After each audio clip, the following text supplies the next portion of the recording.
Hello and welcome to the SAE Tomorrow Today podcast. I'm your host, Grayson Brulte. On today's episode, we're honored to have Rhonda Walthall, Fellow, Integrated Aircraft Health Management System, Collins Aerospace. Welcome to the podcast, Rhonda. Thank you. It's great to be here. Oh, we're super excited. This is a really interesting topic and can't wait to dive into it with you. When did you first become interested in aerospace? Was there an experience or defining moment that sparked your interest? I grew up in a small town in southwestern Ohio, and at that time, smart girls grew up to be school teachers, and I knew that I wanted to do something different. Neil Armstrong actually lived in a town that was near my town, and I would drive by his home and always try and catch a glimpse of him. And I always dreamed that I would too grow up to be an astronaut someday. So I really wanted to be an astronaut initially. And then I decided that I knew my vision was really, really bad. So there was really no realistic way for me to be a pilot or let alone an astronaut. So I decided, well, I'll just become an astronomer. And then I decided that I really didn't want to work at nighttime. So I started thinking more and more about what I could do in aerospace. And I decided that I would become an aeronautical and astronautical engineer. And I followed in the moon steps of Neil Armstrong to Purdue. He was a Purdue alumnus. So I attended Purdue, and I didn't know at the time if I'd end up doing aerospace or aeronautical engineering, but it turned out that I ended up in aeronautical engineering, and I've really enjoyed my career. And you've done something really interesting. In the early 90s, you were a principal flight test engineer on the McDonnell Douglas C-17 program at Edwards Air Force Base in California. Looking back at that experience and putting into context your previous statement, what role have the C-17 played in history, and what are your thoughts on that program and the role you played? Well, I'm very proud of my involvement in the flight tests and evaluation of the C-17 Globemaster. I was the first civilian woman to ever fly on a C-17. I conducted all of the performance testing, all the engine testing, steady state and transient testing, and in-flight and engine ground starting. And to this day, I still get really excited whenever I see a C-17 either flying or at an airport or even in a movie. So I think back on my days on the C-17 program, and I consider them as some of the best experiences I have ever had. And I've maintained friendships with people from the test team, and they've gone out to have a tremendous impact on the aerospace industry since then. And we share a common bond in the history that we played on the C-17 program. I mean, the program has been remarkably successful, heavy lift aircraft for both the U.S. Air Force and for the Royal Air Forces in Australia and Canada and England. And I just know that the work that I did in getting that aircraft certified, I'm just very proud of it, and I'm just very excited to still see it flying. That's wonderful. And we've interviewed other individuals in the aerospace on previous podcasts. One of them was Dale Tutt from Siemens, and he worked on aircraft. There's this sense of pride every time he sees one at an air show. He's like, I worked on that, and there's this incredible sense of pride from the engineers that built these aircrafts, and I'm really happy to see that that pride carries over to the C-17. So you've had this really interesting life. You followed Neil Armstrong's footsteps to Purdue, and then you worked on the C-17. And later in life, you started going on all different types of experiences. You visited 6 out of the 7 continents around the world. How have those experiences shaped you as an individual? I really, really love traveling. So I really miss it right now with all the air restrictions and not being able to get on an airplane and fly to some exciting destination. When I'm in a different country, I really try to do as much walking as I possibly can. And I like to walk around the city streets and see where people shop and where they live and where they eat and how they interact with each other. I have seen immense wealth and I have seen immense poverty. But what I've always been amazed by is how friendly everyone is everywhere I go. In Japan, I think they're the friendliest people in the world. In Singapore, it's probably the cleanest country in the world. It's amazing. And then when I was in Morocco, every meal I had was the best meal I'd ever had. The food was just remarkable. And then Europe, it's just everything is so amazing. I remember when I went to Westminster Abbey, I did not realize at first that the tombs were actually, some of the tombs were in the floor. And when I finally realized it, I looked down and I was standing on Sir Isaac Newton's tomb. So that really shocked me. But really, these experiences have helped me to better understand cultures around the world and appreciate their uniqueness. We may all speak different languages and wear different clothes and look different from one another, but we all laugh and smile the same. We're all pretty much the same. And did you have any like aha defining moments when you're walking around the cities, or it took you down a deep dive around a certain book that just completely changed your thinking on things? Like, was there anything on the journey that inspired you to read a book? So I travel a lot as well, and I love to walk and kind of just explore different things, and then I end up like reading about in books and going down and trying to learn more about that culture. Well, actually, it kind of went the other way around. I was watching a movie about this Akita in Japan, and I'm drawing a blank on the dog's name at the moment, but it was a movie about Richard Gere and this Akita that when the owner died, the dog waited at the train station for like 20 or 15 or 20 years for the master to come home, who never came home. And this dog was so revered in Japan that they built a statue for the dog. And so the next time I went to Tokyo, I got on a subway station and I went to visit that statue of that dog, and I have a picture of myself with that statue. And then we got lost. I was with a colleague and we got lost coming back, but the Japanese people were so friendly. They helped us figure out where we were to help us get back to where we needed to be. Well, that's wonderful. There's great walking cities like Venice where you can get lost, and the locals do a really nice job of helping you to find out where you need to go. And as an individual who travels a lot, I'm sure you've faced your share of tarmac delays. How can an aircraft health management system help to mitigate tarmac delays? Well, one of the most frustrating things for me is if I'm sitting on an airplane and the pilot comes across the PA and announces that our flight's going to be delayed because there's a mechanical issue. Now, that really frustrates me because I know a lot of these delays are preventable. Now, today's aircraft are capable of producing a lot of data that provides valuable information about the aircraft systems and components and how they are performing and operating. Someone really needs to be looking at that data and making a decision about when to perform preventative maintenance. Now, an aircraft health management system can analyze this data and then look for features in the data that indicate that either a component has failed or is about to fail. And that'll allow maintenance people to actually schedule that maintenance when the aircraft is like on an overnight, when there's not a whole bunch of passengers on board the aircraft, and then be able to perform that maintenance to prevent that service delay or cancellation. Is the data being analyzed by the airlines and the aerospace industry in real time? Some of the data comes off the aircraft real time. That is usually more something that's time sensitive, like diagnostic data, for example. But usually the predictive health monitoring is done post-flight. So an engineer at an airline or another company such as Collins is looking at the data from those systems and making an assessment about the health state of a component or a system, and then making a maintenance recommendation. So a lot of that is done post-flight rather than real time. So is it a fair statement for an individual traveling that with a predictive maintenance system, with aircraft health management, that it will possibly help to eliminate tarmac delays and they can have a smoother experience? Oh, absolutely. So ideally, again, if we can predict a failure before it occurs, you can schedule that repair to be done. That way, when passengers get on the airplane, they can be assured that their airplane is ready to go. Now, there will always be the occasional mechanical event that happens that can't be predicted. But those will happen. But what we want to do is try and reduce the number of ones that are predictable, that have some sort of indication in advance that let us know that something is about to fail or not able to perform whatever its intended function.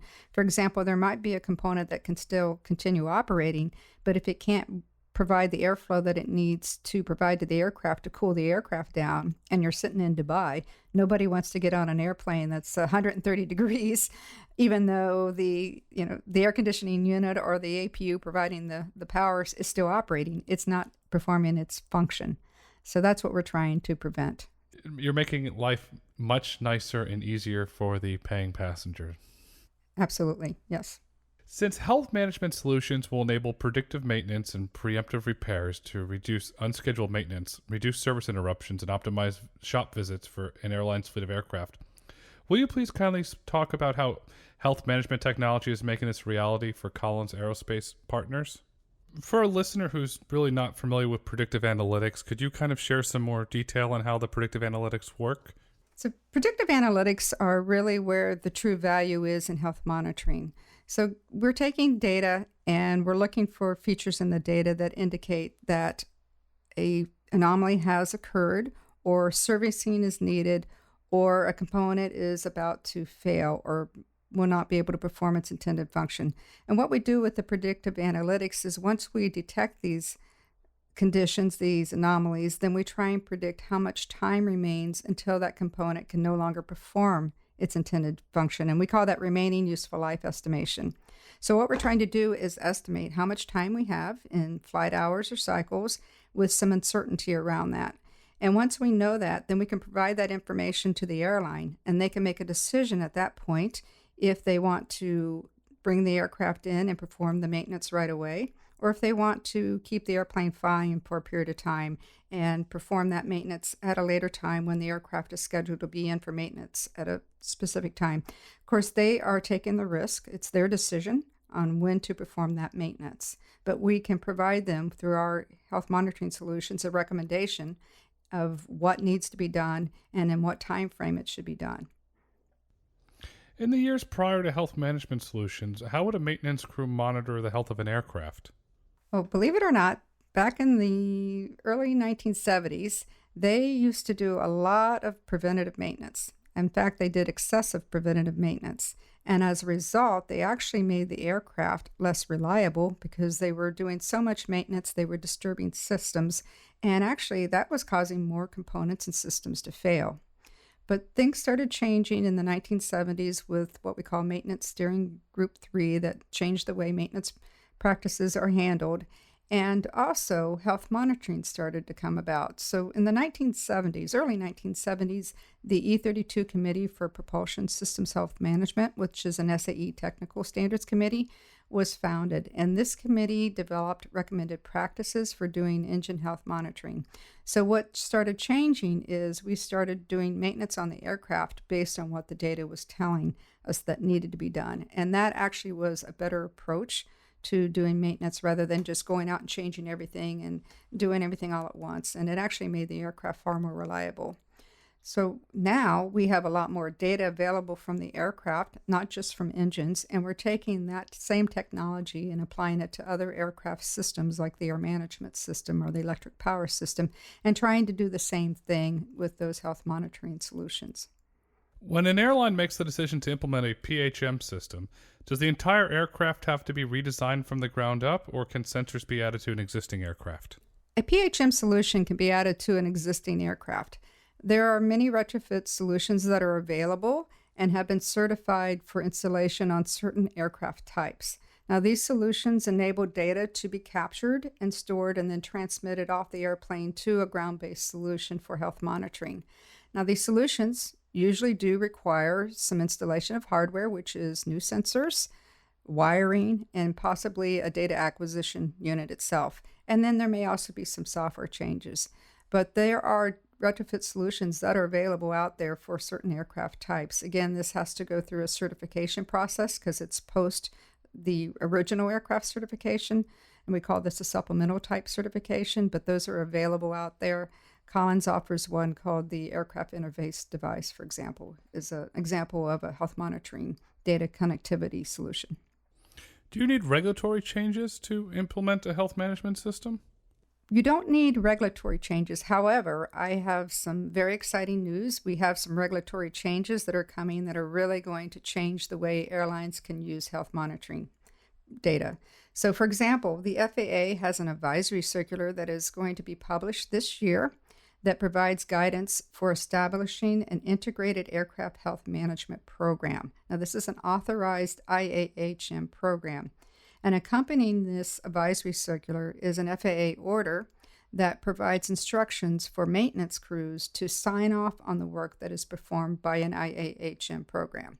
And then in 2022, the MSG3 analysis will be updated to include an additional level of analysis that will allow airlines to use an alternative means of compliance to the scheduled maintenance task and required inspection items, meaning they can use health monitoring data to predict when a component needs servicing or when a component is degrading or when there's a hidden failure, which is one that the pilot can't see. And if they can detect all of that with enough lead time that maintenance that can be performed, then they can avoid doing a scheduled maintenance task or required inspection interval. And this is very important because this can also be used to extend the life of a life-limited part. So we have some parts on the aircraft that have to be removed and replaced every so many hours or cycles.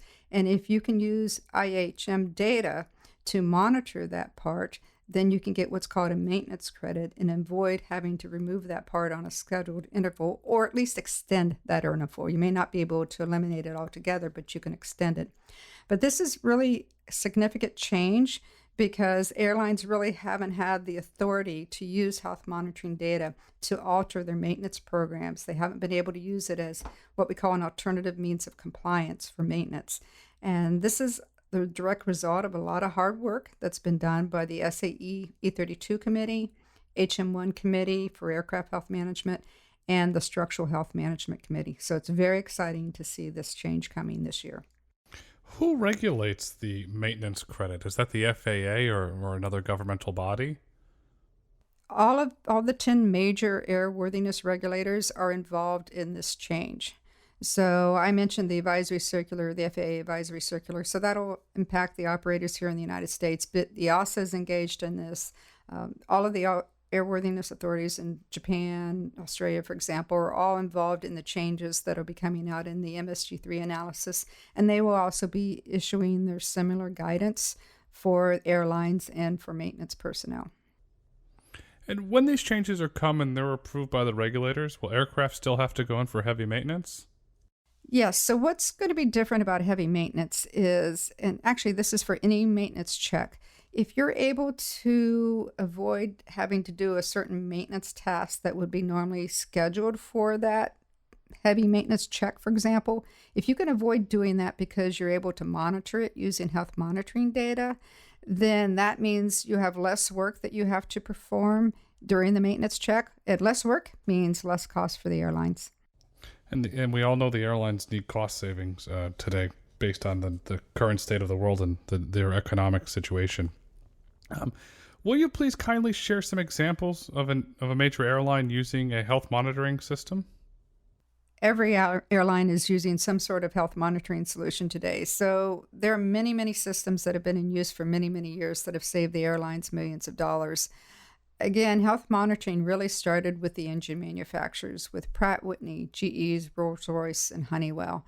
And they have really evolved their health monitoring solutions from being just simple engine condition monitoring solutions that analyzed a few parameters to today's systems that are analyzing hundreds of parameters. And they have actually been able to really move out of being a diagnostics focused solution to really being predictive and prognostics. And they are investing heavily into intelligent predictive analytics, and they're using machine learning and artificial intelligence. So some of the ones that you might recognize off the top of your head would be Pratt & Whitney's EngineWise, or Rolls-Royce's Intelligent Engine, GE's PHM Plus, and Honeywell's Predictive Trend Monitoring and Diagnostics. Now, likewise, the airframe manufacturers like Boeing and Airbus and suppliers like Collins and Honeywell are also developing solutions now for aircraft health management. So like the engine condition monitoring systems, we are now doing this for the aircraft systems. We're doing it for air management systems, fuel management, landing systems, electric power, and hydraulics, plus many more. And it used to be there wasn't much data available from these systems, but that has really, really changed. And now an aircraft, such as I think the A350 can produce 350,000 parameters on every single flight. So that's an amazing amount of data. So now there is a desire to be able to reduce maintenance costs and delays and cancellations for all those other aircraft systems and components, not just engines. So there's a lot of investment there in doing predictive analytics for aircraft systems and components. And some of the big ones that you might recognize are Boeing's Airplane Health Management, or Airbus's Skywise, and Collins's ASHM and Essentia, and Honeywell's Forge. And what were some of the lessons learned during this early development and the eventual standardization? Right, there has always been a trade-off between budget and how many sensors and data are needed to actually support the development of accurate algorithms and models. And engineers and data scientists have really learned how to optimize their design requirements so that they can capture the right amount of data at the time that they need to record it. And they have built physics-based models that leverage domain knowledge and are very accurate, but are difficult to build and require a lot of computing power. They have also built data-driven models that are based on domain knowledge that has been learned through tuning of a lot of noisy data over a long period of time. But what they have learned, however, is that hybrid models, which combine both physics-based models and data-driven models, tend to be more accurate and less costly. So they are really leaning towards these hybrid models this day. Also, for the purposes of prognostics, there really is not any need to analyze data on board the aircraft. The ability to store that data and then automatically download it for processing at the end of the flight is what's really important. Now, prognostics does not need to be performed real time because it's predicting a future state. So prognostics does need to be timely, but it does not need to be real time like diagnostics. Also, data interoperability has been an issue for a long time in health management. Many systems on board the aircraft, well, they simply were never designed to talk to one another. They may be designed to talk to a specific avionics bus using a specific standard and protocol, and then that bus would communicate what few parameters it needed to other systems. But there was never really a requirement for a lot of data communication. So we're in a position now where we have data interoperability issues just coming from the same aircraft.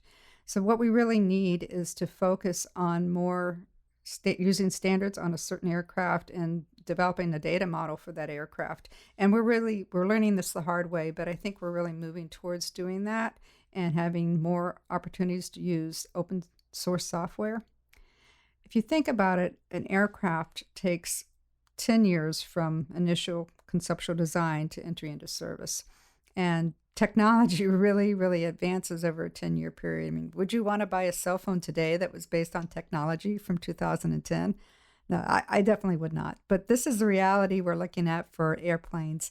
So when they design an airplane, they really need to take into consideration, can the software be modified or the hardware be modified and upgraded over the years to keep up with the rapidly changing technology? And speaking of keeping up with rapidly changing technology and pivoting from health management, you were involved with a wonderful program called Project Scientist, which is having a positive impact on future engineers who will build the technology of the future. Will you please kindly talk about this project and the role that you have played? So Project Scientist is an organization that was founded in 2011, and Collins has been a corporate sponsor for the last 2 years, and I have participated both years. Now, the purpose of Project Scientist is to inspire young girls to pursue an education and a career in STEM, and the target age group is 4 to 12 years old. So normally, Collins would host these girls on site at our various locations around the United States, and they would have the opportunity to take tours of our labs and participate in science demonstrations and ask questions of engineers, female engineers in particular. But this year, because of COVID, everything was switched to a virtual lab. And Collins did participate with our other aerospace peers in the Aerospace Engineering Lab, which was held July 27th through the 31st. And we did conduct demonstrations virtually, and we had speakers, and I was one of the lunchtime speakers for the 10 to 12 age group. So that was a lot of fun for me. I had some really great questions. I had a very diverse group of girls. I have no idea where they were located in the world, but it was just really a fantastic experience to be a part of that. I really enjoyed it, and I look forward to next year. And outside of Project Scientist, how can we get more children interested in science and engineering? Well, Collins does sponsor other STEM activities, which I'm sure other companies do as well, but some of the other two that we really are into are Introduce a Girl to Engineering and Girls That Code. And STEM is really one of the pillars of our Collins Corporate Social Responsibility team. It is so important that we engage young minds at an early age so that we can all benefit from having a diverse workforce in aerospace. Now, I have personally met several data science students that are still in college, and they aspire to work for Facebook or Google after they graduate. And I believe their company choice actually reflects their personal exposure to the products that these companies make. So, what that says to me is we need to get our message across to them that there are some very cool and exciting and well paid jobs and careers in STEM, especially in aerospace. And we need to expose these children to these aerospace programs through other outreach programs, through quality TV programming, internet webinars. We want to inspire them to get into aerospace and participate in things like NASA's Moon to Mars programs. So I think it's a matter of exposure. Yep, and I agree with the exposure, and coding is cool, and you're seeing everything with what SpaceX is doing, and it's getting this viral stuff on social media, and kids are looking at this, and so it's really going to be a big driver, I think, to get more younger children interested in space and everything going on at NASA. And going back to commercial aviation, when do you see commercial aviation rebounding? Well, everything I am seeing and hearing and reading is saying that commercial aviation really isn't going to rebound until 2023. I think that once a vaccination is available, we will certainly see domestic leisure travel return to hopefully pre-pandemic levels by 2021. International travel is going to take longer simply because countries are recovering from COVID at a different rate. But what is really missing from this whole equation is the lucrative business traveler. And what we have found through all these virtual meetings is companies have realized by deploying these virtual tools and putting up the firewalls and everything that's necessary to secure their data, that a virtual meeting is a lot less expensive than a face-to-face meeting. In addition, a lot of companies have obviously had some financial losses from 2020, so discretionary spending is going to be down for a while. So that's my biggest concern is business travelers in particular are not going to be getting out there and flying anytime soon. So I could see where 2023 is probably a pretty accurate estimate as to when we might see things return to normal. It's a really good insight, and we appreciate that. I want to stay with the insights here for a minute. And what is the future of aerospace in your opinion, and what role do you see urban air mobility playing in that future? Well, I'm very excited about urban air mobility because there is so much work already underway to advance the technologies that will support urban air mobility, such as battery and electric powered aircraft and autonomous systems, connectivity solutions, additive manufacturing, and next generation air traffic management. So there's a lot of work already underway in those areas. I believe personal air vehicles, which are really about the size of a small helicopter, will be our next mode of transportation. They will use clean energy and they will operate safely in our skies. I think we will see people using these small personal vehicles to fly short distances in cities as well as from the suburbs back into cities. And I live out in the countryside, and I would love to be able to take a personal air vehicle up to the Charlotte area, up to the airport, instead of having to make the hour-and-a-half drive. The real challenge will be is how can we make these vehicles affordable for private citizens or affordable for rideshare services. But again, there is just a lot that's going on right now that supports this whole development of urban air mobility. So I'm very excited about it. I definitely see it happening in my lifetime. That's wonderful. And on a previous podcast, we had Mark Moore from Uber, who's working on the Elevate program, shared a lot of deep insights into urban air mobility for us. And as we look to wrap up this conversation, I'd like to ask you this one final question. What advice would you have for young women who want to grow up to be engineers? Well, when I was growing up, I did not have any exposure to engineering. I just knew that I wanted to do something different. Now, I was of the age where I was forced to take home economics, which I hated, and I refused to take typing and shorthand when I got to high school. I had science classes, but I never really had to even do a science project, so I never really had any hands-on experience with anything science. So I know times are very different now, but I suspect that there's still many young girls out there that lack exposure to science in a hands-on way. And because there still is not a whole lot of women in engineering, they probably don't have exposure to a female engineering role model either. So I want these girls to know that they too can become an engineer. They just need to really take the science and math classes. They need to get involved in outreach programs through their school or through their community and just have the confidence to do it. You can do it. Just because you don't have a parent that's an engineer doesn't mean that you can't be an engineer. As we've heard on this conversation, health management systems will improve aircraft uptime. And Rhonda, we thank you so much for coming on the SAE podcast and sharing your wonderful insights. Thank you so much. Thank you, Grayson. It was my pleasure. Thank you for listening to SAE's Tomorrow Today podcast. If you've enjoyed this episode, please kindly rate it, share your feedback, we love comments, and subscribe on your favorite podcast platform. For more information on SAE and SAE podcasts, be sure to visit sae.org/podcast and follow SAE on social media at SAEINTL on Twitter and Instagram, and at SAE International on Facebook and LinkedIn. SAE International makes no representations as to the accuracy of the information presented in this podcast. The information and opinions are for general information only. SAE International does not endorse, approve, recommend, or certify any information, product, process, service, or organization presented or mentioned in this podcast.